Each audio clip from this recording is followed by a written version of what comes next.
There's a saying that you need money to make money. This is true for the vast majority of millionaires and billionaires who were born into rich families and started their own businesses. Education, wise investments, and access to opportunities unavailable to most people make it easy for rich kids to continue making a lot of money. However, there are a few wealthy individuals who truly did work hard to rise above their humble beginnings and become extremely rich. Number 10. Leonardo Del Vecchio. Leonardo Del Vecchio was born in Milan, Italy, in 1935. Just a few months earlier, his father had died. His mother could not afford to raise him alone, so she gave him to an orphanage.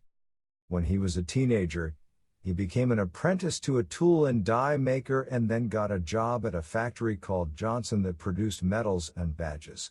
The factory had a program that paid for art school tuition, so he studied at night and worked during the day. After graduating, he was given the new job of head machinist, stamping badge patterns into metal. After years of working in these factories, he began noticing how many small metal cast parts went into making eyeglasses, and he knew that there was a huge demand for them. He used his skills to open his own studio to manufacture eyeglasses in Milan. When he was 26, he learned that a town called Agordo was offering free land to anyone who opened a factory there. So he left everything behind in Milan for that opportunity. After a few years, he realized that he needed to create the name Luxottica so that every company that created their glasses in his factory would carry his brand.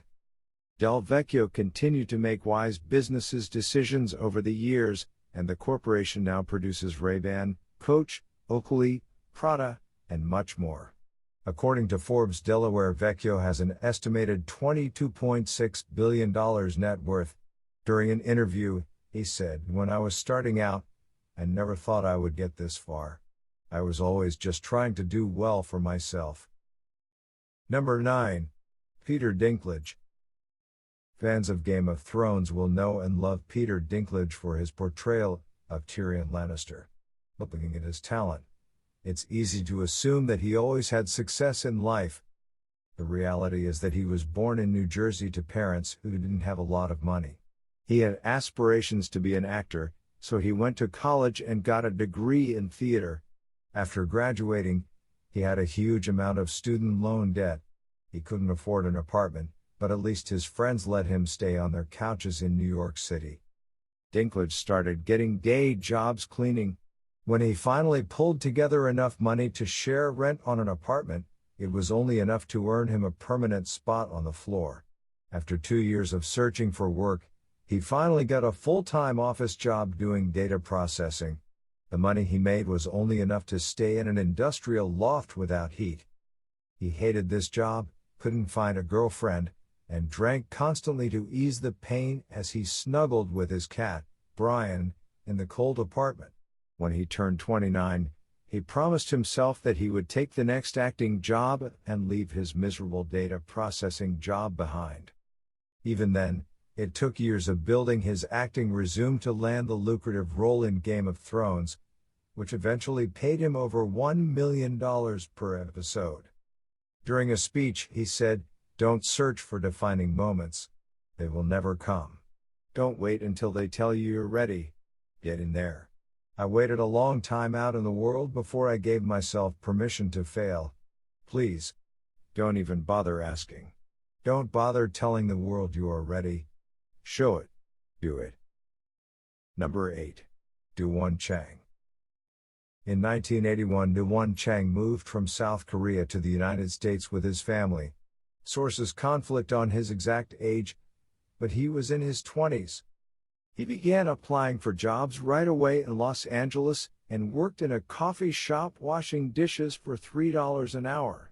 He took a second job at a gas station, and he decided to start an office cleaning business, so those 3 jobs kept him working from the moment he woke up until midnight every single day. Whenever he saw a man driving a luxury car at the gas station, he asked, "What do you do for a living?" He began to notice a pattern. Many of them worked in the clothing industry. So he quit washing dishes to work at a clothing store to learn everything there was to know about the garment industry. Through his 3 jobs, he was able to save $11,000. He used the money to open a store called Fashion 21, which sold wholesale clothing at low prices. He began to open more stores and changed the name to Forever 21. During the Great Recession of 2008, Chang chose to open even more Forever 21 stores instead of cutting back on expenses. His goal was to create 7,000 new jobs every year, which also helped his company. Today, Joo Won Chang has a net worth of $3.1 billion. Number 7. Magnus Walker. As a teenager living in Sheffield, England, at the peak of the punk rock era, Magnus Walker dreamed of owning a Porsche someday, but he was far too poor to do so. He knew that he wanted to move to the United States, but he was broke. So he signed up for a job through a summer camp program in Detroit, which gave him a free flight. When the summer was over, he took a bus to Los Angeles. He dropped out of school at 15. Instead of looking for a traditional job, he started going to thrift stores and finding cool clothes, like Levi's jeans and motorcycle jackets, to resell on Venice Beach. He quickly realized that people loved his own clothing items, which were custom-patched jeans. He began selling his own designs, and his profits went through the roof. His clothing business, Serious Clothing, began selling to Hot Topic and styling rock stars. He earned enough money to buy a Porsche. Then he began collecting, customizing, and reselling them too. After getting married, his wife suggested buying a dilapidated building in the Arts District of Los Angeles. At the time, it was home to squatters and a hotbed of criminal activity, so they gave it a complete makeover. The style was so cool that it quickly became a perfect filming location to rent out. According to CNBC, Walker's personal Porsche collection alone is worth $7.5 million, and that doesn't even count his businesses and real estate assets. Number 6. Ingvar Kamprad. Ingvar Kamprad was born on a farm in rural Sweden. His family was so poor that he began working at 6 years old to sell matches to people in town. At 10, he rode his bicycle around, trying to sell Christmas decorations door to door. Kamprad had dyslexia, which made it difficult for him to get good grades, but he tried his best to overcome his disability. When he was 17, his father gave him a small reward for getting such good grades in high school. He decided to use that money to start a business called Ingvar Kamprad from Elmterryd, Agunnaryd, aka IKEA. After years of trying to sell to his neighbors, he realized that everyone needed furniture and home decor. So he began selling products at lower prices than his competitors. The local furniture businesses began to boycott him to stop him from buying wholesale. If he wanted to sell furniture, they said, it needed to be his own design. He decided to create furniture that was simple, modern, and cheap. Today there are over 350 IKEA stores worldwide. Ingvar Kamprad died at 91 years old in January 2018. At the time of his death, he was worth $58.7 billion. Number 5. Oprah Winfrey.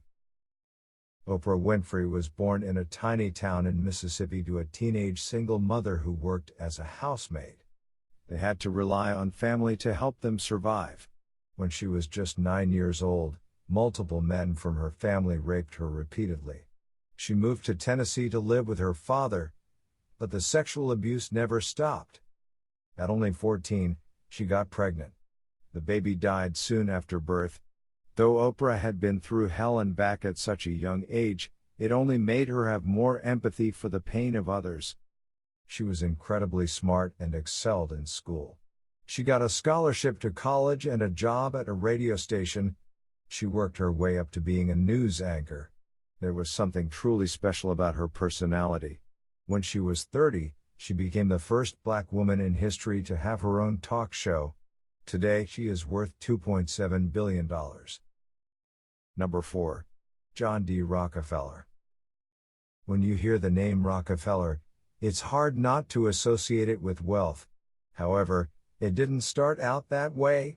All the way back in 1839, John D. Rockefeller was born in Richford, New York, but his parents were poor and needed to move to Ohio. As a young man, Rockefeller took an accounting class. This helped a business owner trust Rockefeller as a bookkeeper for a produce shipping company when he was only 16 years old. At 20, he was ready to start his own business. He began earning commissions on selling essentials like hay and meat, but later realized the real money was in oil. Rockefeller opened his first oil refinery when he was just 24. Soon enough, his business skills helped to grow it into the largest refinery in the area, and it became Standard Oil. In 1916, he became the world's first billionaire. When he died in 1937, his assets were worth 1.5% of the entire U.S. economy. Number 3. Gabrielle Chanel. A young girl named Gabrielle Coco Chanel was born in 1883 but abandoned by her father at an orphanage in France at a very young age. At the orphanage, nuns taught her how to sew, and she was able to use those skills as a professional seamstress. At night, she worked as a singer at a bar for extra income. At the time, women were not allowed to open bank accounts, vote, or own property on their own. Determined to succeed, she met a rich man at the bar and began living with him as a mistress when she was 23 years old. This helped her learn how to speak and act like wealthy women so that she fit in with high society. Once she firmly established friendships in the upper class, she set out to create clothing made with poor fabrics. At the time, women were wearing feathers, corsets, and heavy brocade fabrics. Chanel called this vulgar and began creating comfortable sportswear and simple, chic dresses. Her designs in Paris influenced fashion everywhere in the world. She opened boutiques, and soon enough, she never needed to seek the help of a man again. Today, Chanel products are incredibly expensive and a symbol of total luxury. The current owners of Chanel are worth $19 billion. Number 2.